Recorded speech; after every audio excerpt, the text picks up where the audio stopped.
ಮಾಧುಸ್ವಾಮಿ ಅವರ ಅಸಮಾಧಾನ ಯಾವ ರೀತಿಯಲ್ಲಿದೆ ತುಮಕೂರು ವಿಚಾರಕ್ಕೆ ನಾವು ಮಾತನಾಡೋದಕ್ಕೆ ಹೊರಟಿರುವಂಥದ್ದು. ಮಾಧುಸ್ವಾಮಿ ಅಸಮಾಧಾನದ ಮಧ್ಯೆ ಸೋಮಣ್ಣಗೀಗ ಮತ್ತೂ ಒಂದು ಚಾಲೆಂಜ್ ಶುರುವಾಗಿದೆ. ಸೋಮಣ್ಣ ಪಾಲಿಗೆ ಮತ್ತೊಂದು ಅಗ್ನಿ ಪರೀಕ್ಷೆಗೆ ಎದುರಾಗಿರುವಂಥದ್ದು.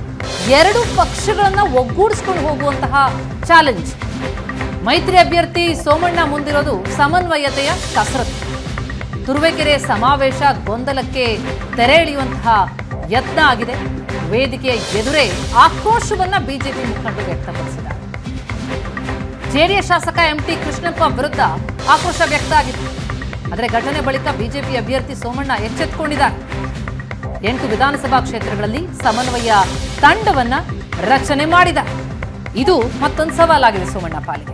ಮಾಧುಸ್ವಾಮಿ ಅವರು ಅಸಮಾಧಾನದಲ್ಲಿದ್ರು ಟಿಕೆಟ್ ಕೈತಪ್ಪಿದ್ದಕ್ಕಾಗಿ ಅವರನ್ನ ಸಮಾಧಾನ ಮಾಡಿದ್ದಾರೆ. ಆದ್ರೆ ಎರಡು ಪಕ್ಷಗಳನ್ನ ಒಗ್ಗೂಡಿಸ್ಕೊಂಡು ಹೋಗೋದು ಈಗ ದೊಡ್ಡ ಚಾಲೆಂಜ್. ಈ ಬಗ್ಗೆ ಹೆಚ್ಚಿನ ಡೀಟೇಲ್ಸ್ ಕೊಡ್ತಾರೆ ನಮ್ಮ ಪ್ರತಿನಿಧಿ ಮಹಂತೇಶ್. ಸೋಮಣ್ಣ ಅವರಿಗೆ ಎಷ್ಟು ದೊಡ್ಡ ಚಾಲೆಂಜ್ ಆಗ್ತಾ ಇದೆ ತುಮಕೂರು ಕ್ಷೇತ್ರ ಅಂತ ನೋಡ್ತಾ ಹೋಗೋದಾದ್ರೆ, ಎರಡೂ ಪಕ್ಷಗಳ ನಾಯಕರನ್ನಾಗಿರ್ಬೋದು ಕಾರ್ಯಕರ್ತರನ್ನಾಗಿರ್ಬೋದು ಒಂದೇ ತರ ತೆಗೆದುಕೊಂಡು ಹೋಗ್ಬೇಕಾಗತ್ತೆ. ಹಾಗಾದ್ರೆ ಒಗ್ಗೂಡಿಸ್ಕೊಂಡು ಹೋಗ್ತಾರೆ ಸೋಮಣ್ಣ ಅನ್ನುವಂಥದ್ದು ದೊಡ್ಡ ಪ್ರಶ್ನೆ ಇರುವಂತದ್ದು. ಏನೆಲ್ಲ ರಣತಂತ್ರಗಳನ್ನ ರೂಪಿಸ್ತಾ ಇದ್ದಾರೆ ಸೋಮಣ್ಣ? ಪ್ರತಿಮಾ, ಏನು ತುಮಕೂರು ಲೋಕಸಭಾ ಕ್ಷೇತ್ರದಲ್ಲಿ ಅಂದ್ರೆ ಮೈತ್ರಿ ಆದ ಬಳಿಕ ಜೆಡಿಎಸ್ ಮತ್ತು ಬಿಜೆಪಿ ಅಭ್ಯರ್ಥಿಯಾಗಿ ಮೈತ್ರಿ ಅಭ್ಯರ್ಥಿಯಾಗಿ ಸೋಮಣ್ಣ ಅವರ ಹೆಸರು ಘೋಷಣೆ ಆದ ಬಳಿಕ ಸಾಕಷ್ಟು ಚಾಲೆಂಜಸ್ ಇದ್ದಿದ್ದಂಥದ್ದು. ಅದರಲ್ಲೂ ವಿಶೇಷವಾಗಿ ಸ್ವಪಕ್ಷೀಯದಲ್ಲೇ ಸೋಮಣ್ಣ ವಿರುದ್ಧ ಆಕ್ರೋಶವನ್ನ ವ್ಯಕ್ತಪಡಿಸಿದ್ದು ಮೊದಲು ಮಾಧುಸ್ವಾಮಿ ಅವರು. ಯಾಕೆಂದ್ರೆ ಇವರು ಸ್ಥಳೀಯರೆಲ್ಲ ಹೊರಗಿನಿಂದ ಅಭ್ಯರ್ಥಿಗಳನ್ನ ಯಾಕೆ ಕರೆತಂದು ತುಮಕೂರಿಗೆ ಏರ್ತೀರ ಅನ್ನೋ ಒಂದು ಟ್ರಂಪ್ ಕಾರ್ಡ್ ಅನ್ನ, ಹೊರಗಿನ ಅಭ್ಯರ್ಥಿಯನ್ನು ಟ್ರಂಪ್ ಕಾರ್ಡ್ ಅನ್ನ ಮಾಧುಸ್ವಾಮಿ ಅವರು ಉಳಿಸಿದ್ರು. ಅದಾದ ಬಳಿಕ ಆ ಒಂದು ಚಾಲೆಂಜ್ ಅನ್ನ ದಾಟ್ಕೊಂಡು ಬಂದಂತದ್ದು ಮಾಧುಸ್ವಾಮಿ ಅವ್ರನ್ನ ಮನವೊಲಿಸುವಂತದ್ದು ಮತ್ತೆ ಅವರ ಬೆಂಬಲಿಗರನ್ನೆಲ್ಲರನ್ನು ಮನವೊಲಿಸುವಂತದ್ದು ಕಸರತ್ತು ಈವರೆಗೂ ನಡೀತು. ಇದೀಗ ಸೋಮಣ್ಣ ಅವರ ಪಾಲಿಗೆ ಹೊಸ ರೀತಿಯಾದ ಒಂದು ಸವಾಲ್ ಅಂತಲೇ ಹೇಳ್ಬೋದು. ಯಾಕೆಂತಂದ್ರೆ ಇಲ್ಲಿ ಜೆಡಿಎಸ್ ಮತ್ತು ಬಿಜೆಪಿಯ ಕಾರ್ಯಕರ್ತರನ್ನ ಒಗ್ಗೂಡಿಸ್ಕೊಂಡು ಅವರಲ್ಲಿರುವಂತಹ ಅಸಮಾಧಾನಗಳನ್ನೆಲ್ಲವನ್ನು ಸರಿಪಡಿಸ್ಕೊಂಡು ಹೋಗುವಂತಹ ಒಂದು ಕಸರತ್ತು ಎದುರಾಗಿರುವಂತದ್ದು.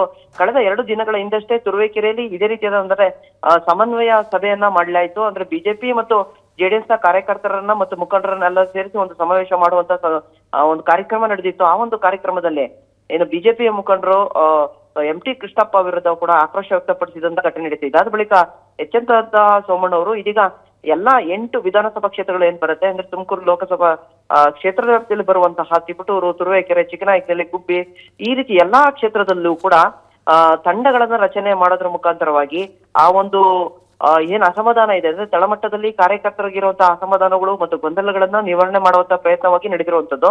ಈ ಭಾಗವಾಗಿ ನಿನ್ನೆಯೂ ಕೂಡ ತುಮಕೂರು ನಗರದ ವಿಧಾನಸಭಾ ಕ್ಷೇತ್ರದ ವ್ಯಾಪ್ತಿಯಲ್ಲಿ ಬರುವಂತಹ ಎಲ್ಲಾ ಕಾರ್ಯಕರ್ತರನ್ನು ಸೇರಿಸಿ ಒಂದು ಸಭೆಯನ್ನು ಕೂಡ ಮಾಡಲಾಯಿತು. ಅಂದ್ರೆ ಏನು ಈ ವಿಧಾನಸಭಾ ಚುನಾವಣೆಯ ಸಂದರ್ಭದಲ್ಲಿ 2 ಪಕ್ಷದ ಕಾರ್ಯಕರ್ತರು ಅಂದ್ರೆ ಜೆಡಿಎಸ್ ಮತ್ತು ಬಿಜೆಪಿ ಪಕ್ಷದ ಕಾರ್ಯಕರ್ತರ ನಡುವೆ ಸಾಕಷ್ಟು ಗಲಾಟೆಗಳಾಗಿತ್ತು. ಮತ್ತೆ ಎಲ್ಲರೂ ಕೂಡ ಪೊಲೀಸ್ ಠಾಣೆ ಮೆಟ್ಟಿಲನ್ನ ಹತ್ತಿದ್ರು. ಈ ಒಂದು ಮನಸ್ತಾಪಗಳು ಮತ್ತೆ ಈ ದ್ವೇಷ ಇನ್ನೂ ಕೂಡ ತಳಮಟ್ಟದ ಕಾರ್ಯಕರ್ತರಲ್ಲಿ ಇರೋದ್ರಿಂದಾಗಿ ಅಂತಹ ದ್ವೇಷಗಳನ್ನ ಎಲ್ಲವನ್ನು ಕೂಡ ಸರಿದೂಗಿಸುವಂತ ಕೆಲಸ ಕೂಡ ನಡೀತಾ ಇರುವಂತದ್ದು. ಪ್ರತಿಮಾ ಮತ್ತೆ ಪ್ರಗತಿ. ಥ್ಯಾಂಕ್ ಯು ಮಹಂತೇಶ್ ನಿಮ್ಮೆಲ್ಲ ಡೀಟೇಲ್ಸ್ಗಾಗಿ. ಒಟ್ಟಾರೆಯಾಗಿ ಸೋಮಣ್ಣ ಅವರು ಈ ಬಾರಿ ಗೆಲುವನ್ನ ಸಾಧಿಸಲೇಬೇಕು. ಆ ರೀತಿಯಾದಂತ ದೊಡ್ಡ ಸವಾಲಿದೆ ಅವರಿಗೆ. ವಿಧಾನಸಭೆ ಚುನಾವಣೆಯಲ್ಲಿ ಸೋತಿದ್ರೂ ಸಹ ವಿರೋಧಗಳ ಮಧ್ಯೆಯೂ ಸಹ ಅವರಿಗೆ ಟಿಕೆಟ್ ಕೊಟ್ಟಿರೋದ್ರಿಂದಾಗಿ ಅವ್ರದೇ ರೀತಿಯಾದಂತಹ ಕಸರತ್ತುಗಳನ್ನ ನಡೆಸ್ತಾ ಇದ್ದಾರೆ. ಕಾದ್ ನೋಡೋಣ ಯಾವ ರೀತಿಯಾದಂತಹ ಬೆಳವಣಿಗೆ ಆಗತ್ತೆ ಅಂತ.